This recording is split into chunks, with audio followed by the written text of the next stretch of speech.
Alright. Hello YouTube, Infinite Magicraid community, Gandalf here. We are going to deep dive the brand new hero Reyna, and we're going to her kit, going to how she fits into the meta, all in this video.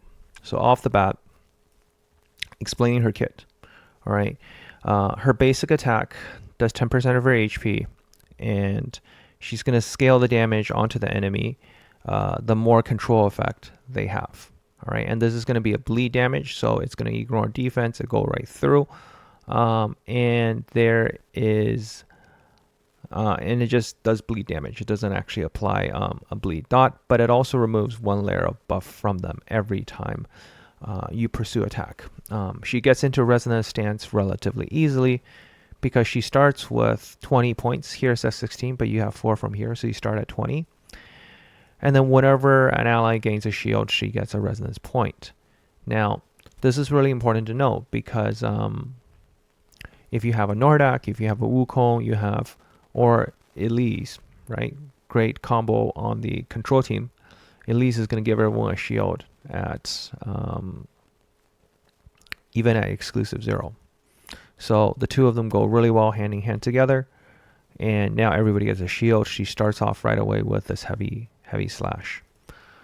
She also can do a stun on the enemy and provide code, but at the end of the day, you know, it's more of the basic attack here we're more interested in. And of course, she has a very big shield on her team. Couple of things. One, this shield, right? It's gonna, not only do you have a big shield, you can heal. None of the resonance heroes right now provide a good healing option. The fact that she heals is really important. This is going to be really helpful in PvE, and moreover, she can cast this actually be casted twice. So the first time anybody falls below 50%, so when it's really risky, she comes into play and put in another shield. Now, what's important to note that this only triggers after the enemy has taken a turn. So if you get one shot, you're still going to be one shot. She also prevents you from dying at the very beginning. When she casts this proactively, all right, the self-healing, if it's over 100%, increase the value shield granted to 60% of max HP. So it's not going to be 45, it's actually going to be 60%. The shields can be removed and the duration is now increased. And if all the allies are alive, Reyna just can't be killed. So that just makes your team overall, you know, very tanky because she can't be killed from that perspective. Furthermore, she can't be CC'd. So this is going to be huge in PvP. And she's going to easily get into resonance stance, especially if you run teams that can easily shield up very frequently. For heroes like, if you run it with Elise, we'll see very shortly as we run this just on a little bit more time. Like as soon as she falls out of the status for 4 turns, she's going to be able to get it back really quickly because Elise passive just quickly, they apply CC, everyone's just going to get a ton of shield. You putting a Nordak, everyone takes a turn, they get shields, right? So that helps a ton. In PvE, you can even think about like pair up with Wukong or just in general. Like you're going to see these two go hand in hand really well. Great synergies all together. And of course, the stuns here will help, you know, Elise get resonance point as well. You also have code, right? Code is gonna help reduce the skill damage taken even further. She has an echo. If we look at her echo specifically, her echo is gonna, sorry, wrong one. Her echo is the brand new one here. It basically helps her do more damage. You get healing effect, you get bleed damage, and her self damage taken is reduced by 40%. Okay, that's huge. If you have more than 150 effective hit, and this allows the rest of the team to also get 20% damage reduction throughout. Okay. Now, so let's take a look, you know, how this turns out. This will further add to the survivability of your control-based team, but in my mind, like normally you will run a Giselle in that popper spot, but I find like it's probably better to get more turn meter reduction and cycle so that you can get your meta rate pet to go, and meta rate synergizes well when you do turn meter reduction, right? You see, survivability just still struggling a little bit, even with all that shield, with all that. We aren't able to survive because just how hard the enemy hits, right? And these are with proper stats.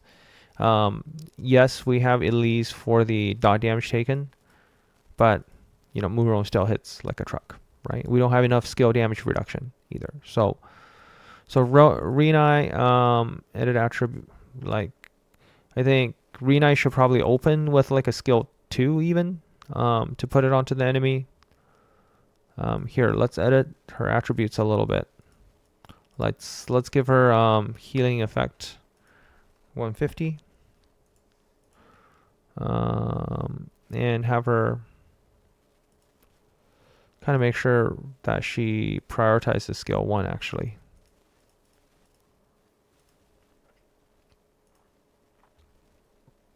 Just double check her stats. So now she's at 150 healing. Mastery is really high from the healing that's transferred over, right? So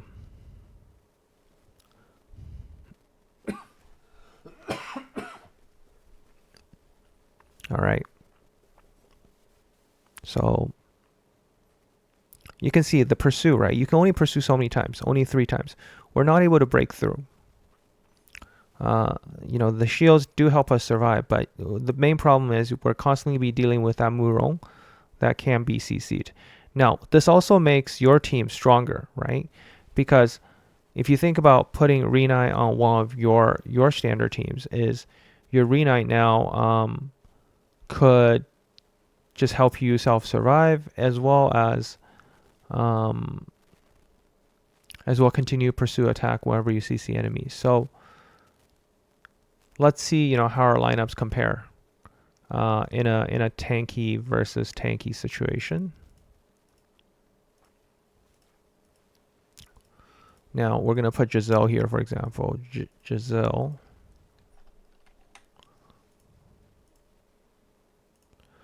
And on my own team here, we will put Reyna.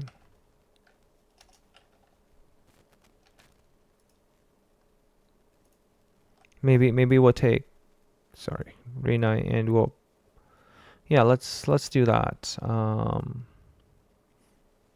Like it's gonna be a tough sell, just because how strong Giselle is.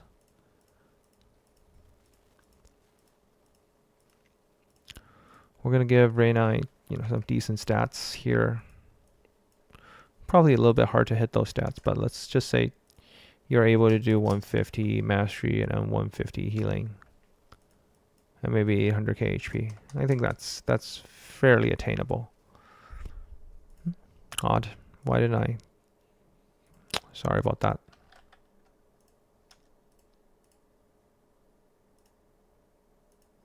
Yeah, I didn't save properly.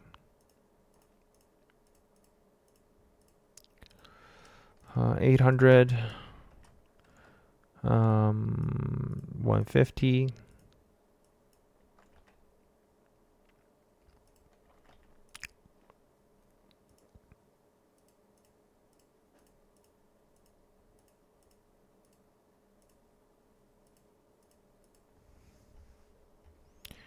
All right.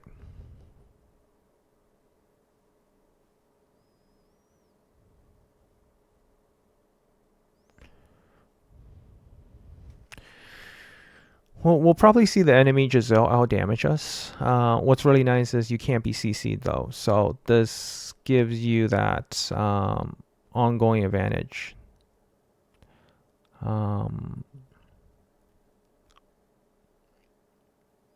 But this, like, what I feel is the difference between her versus what other heroes potentially bring to the team. Like, for example,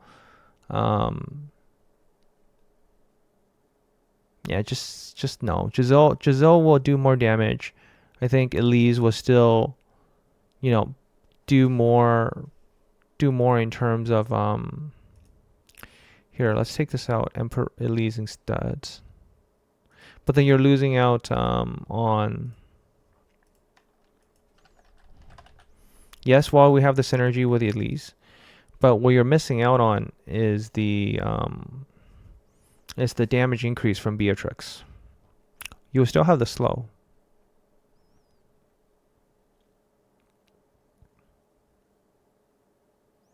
You will have the mastery damage reduction, but it's not enough, right?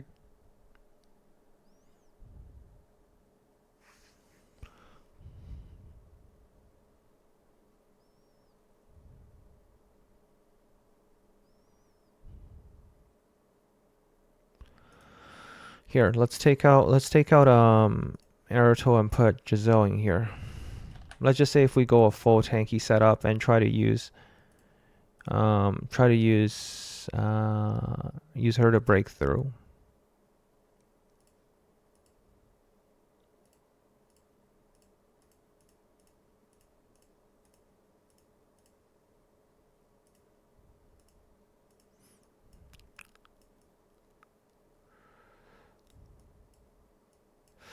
Yeah, that's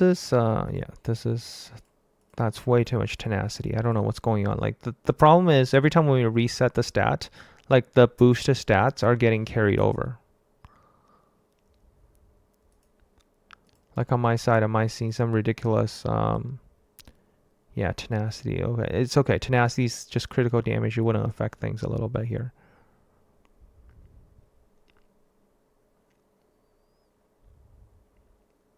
Like both sides are like hitting 4-digit numbers.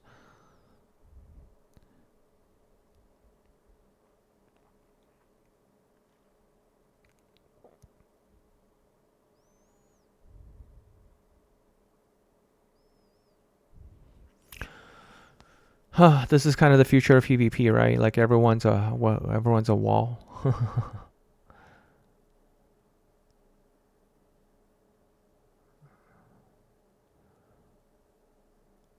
Well, the Reyna pursuits will hurt. Aruto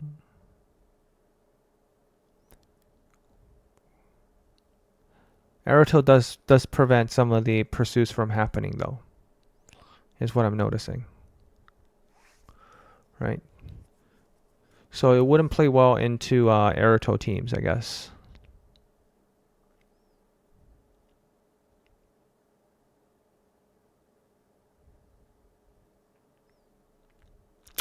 I still feel like, end of the day, Classic Arena is definitely not for her. In 3s, I think she will fit into the control team meta. In 5s, definitely there's a role for her. So I think that's my verdict on the hero. In my mind, I still feel like it's more important to get Elise before you get Reyna. Though I feel like if you're focused just purely more on PvE, I would just get Reyna over Elise if you haven't, decided which one you're gonna get. And of course, the new limited hero is gonna be the one right after. So you could definitely wait until 2 weeks from now, right? You can wait until December 18th to see if you want to get a copy of Reyna, and you can of course have 2 weeks of time to see how she's impacted the meta. My prediction is she will fall really nicely into the control team, but no, she's definitely not going to break into the classic arena. So with that information, I hope it'll help you inform your decision about this brand new hero, and I'll catch you in the next one. Gandalf out.